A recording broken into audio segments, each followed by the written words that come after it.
તો આ તરફ મોરબીમાં મહાનગરપાલિકાની ઢોર પકડવાની કામગીરીની કે જાણે પોલ ખુલી ગઈ હોય તેવા સીસીટીવી સામે આવ્યા છે। રામદેવનગર વિસ્તારમાં મોડી રાત્રે આંખલાઓએ બાદ ભીડતા લોકોમાં ભયનો માહોલ સર્જાયો। રખડતા ઢોરે યુદ્ધના ધોરણે જાણે કે આખું યુદ્ધમાં ફેરવાયો હોય વિસ્તાર તેમ આ દ્રશ્યોમાં જોઈ શકાય છે।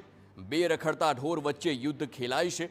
ઢોરની આ લડાઈમાં અન્ય એક ઢોર પણ જાણે કે સમાધાન કરવા માટે આવ્યું હોય તેવા દ્રશ્યો જોવા મળ્યા, પરંતુ છેવટે ત્રણ ઢોર વચ્ચે ઘમાસાણ યુદ્ધ જામ્યું અને તે દ્રશ્યો પણ આ સીસીટીવીમાં કેદ થયા છે।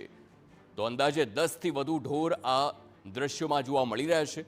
આંખલાઓના યુદ્ધના કારણે અનેક વાહનોમાં નુકસાન પણ થયું છે, ત્યારે ચોંકાવનારા સીસીટીવી દ્રશ્યોથી રખડતા ઢોરની સમસ્યાનું નિવારણ આવે તેવી પણ લોકો માંગ કરી રહ્યા છે।